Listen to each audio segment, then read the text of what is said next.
E hoje a gente vai falar desse estupendo LP do Sarcófago, que é o The Laws of Scourge. Quer saber detalhes sobre esse disco e sobre as canções que aqui se encontram? Então vem comigo.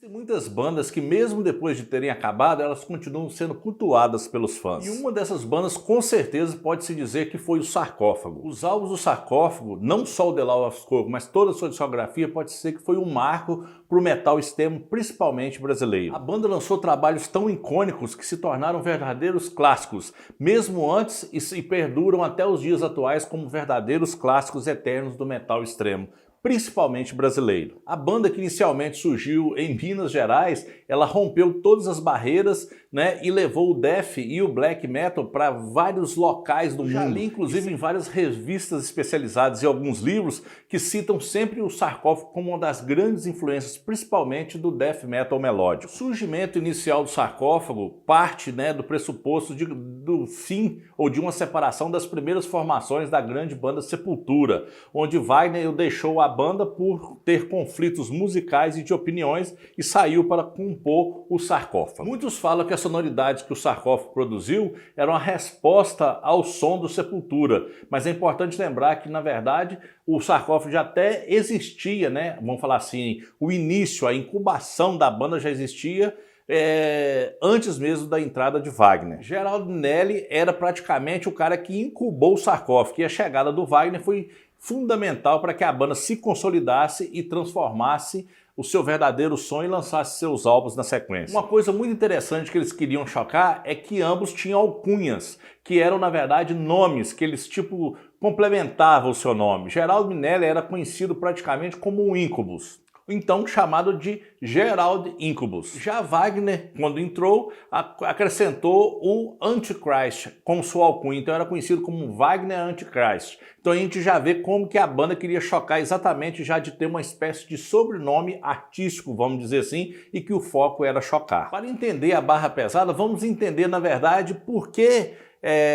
vamos falar assim, Wagner assumiu o nome de Antichrist e Gerald assumiu o nome de Incubus. Vamos entender um pouco do que se trata o Antichrist e também o Incubus. O Anticristo, né, vamos falar assim, na estrutura cristã, refere-se às pessoas profetizadas pela Bíblia para se opor e substituir Cristo antes da segunda vinda.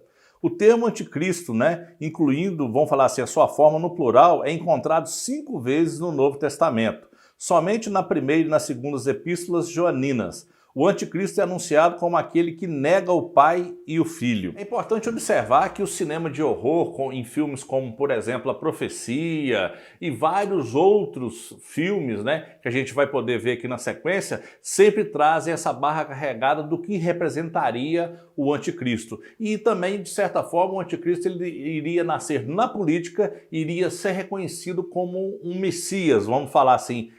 Parece piada, mas dá para se entender mais ou menos como que realmente era um nome que tinha a intenção de chocar, principalmente aqueles mais ligados à religião. Mas sobre a questão de Incubus, é importante lembrar que existe Incubus e Succubus. Do que se trata realmente esta palavra? O Incubo, em latim, que é Incubus, né, do incuber, é um demônio de forma masculina que invade o sonho de pessoas a fim de ter uma relação sexual com elas. O incubo drena a energia da vítima para se alimentar e, na maioria das vezes, deixa-a viva, mas em condições muito frágeis. A versão feminina desse tipo de demônio é chamada de súcubo. Já por aí, a gente já consegue entender como que a banda já tinha toda uma atmosfera carregada logo no seu surgimento, partindo inclusive das alcunhas que eram utilizadas pelos seus, vamos falar assim, compositores. Antes do lançamento de The Laws of Scourge, que foi o terceiro da banda, a banda lançou 2 outros álbuns. O disco lançado no ano de 1986 foi o álbum Inri. O primeiro disco da banda, o Inri de 86, trouxe uma banda crua, pesada e extrema, com temas satânicos e um visual carregado no corpse paint, né? Muito couro, crucifixos invertidos e braceletes pontiagudos, que na época chocou até mesmo os headbangers mais fiéis ao estilo. Esse visual continua sendo usado até os dias de hoje no mundo todo.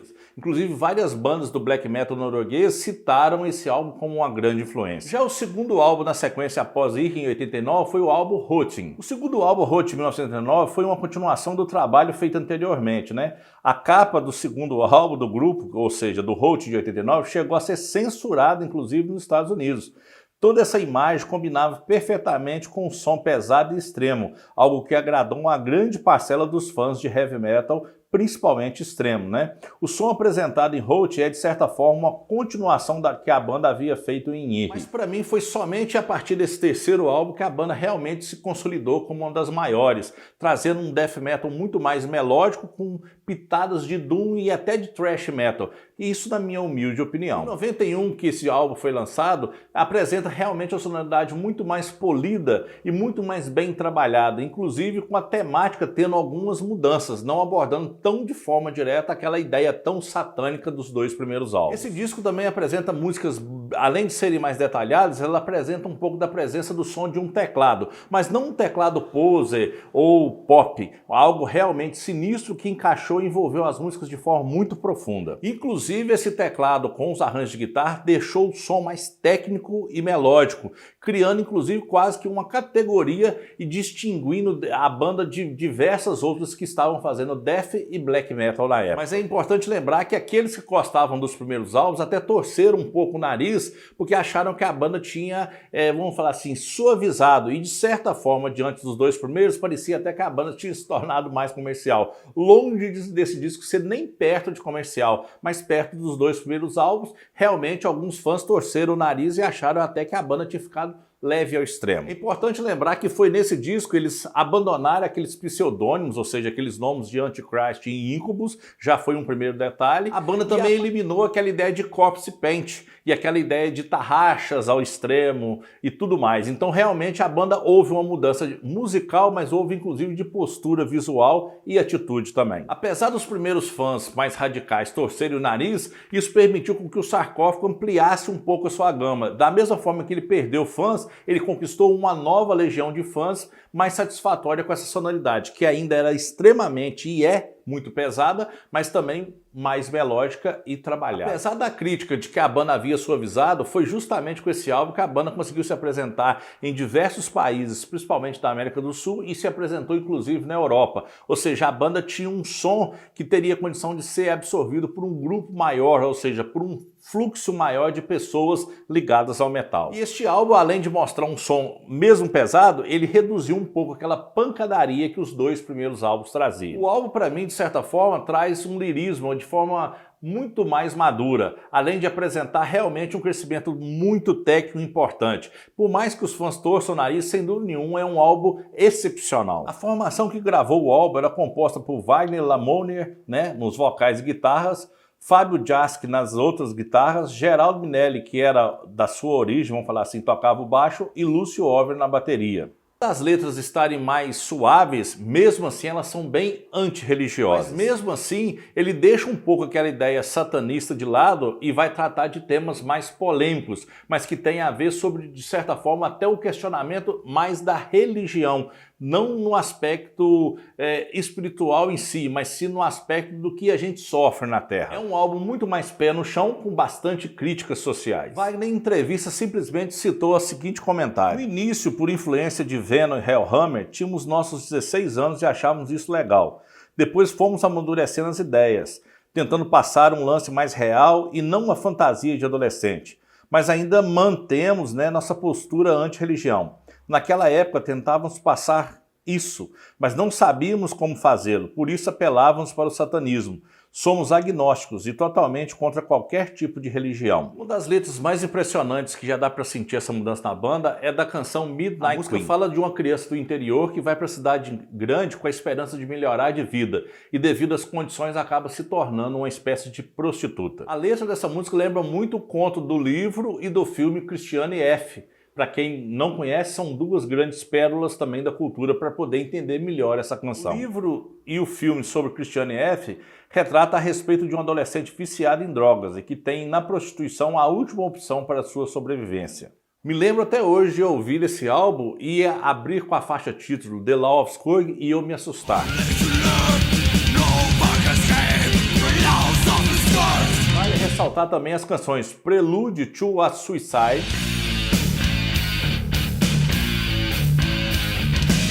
Secret Window.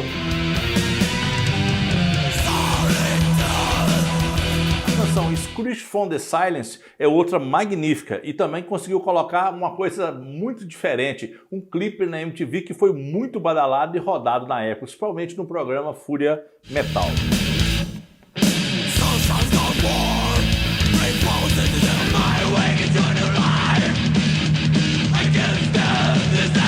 Os matadores e as modificações vocais dessa canção são realmente mais do que surpreendentes. Mas minhas duas preferidas do álbum ainda continuam sendo a canção Piercings e a fabulosa, já citada com a letra anteriormente, Midnight Queen. O álbum realmente original contava com 7 faixas, as já citadas e também uma nova versão para The Black Vomit.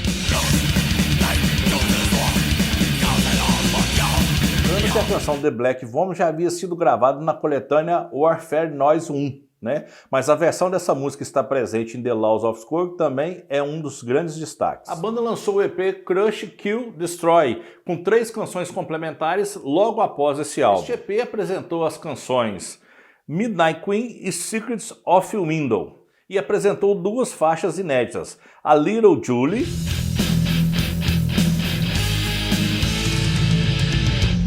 e a faixa título Crush, Kill, Destroy, que com certeza foi o mais próximo que o Sarcófago chegou do thrash metal.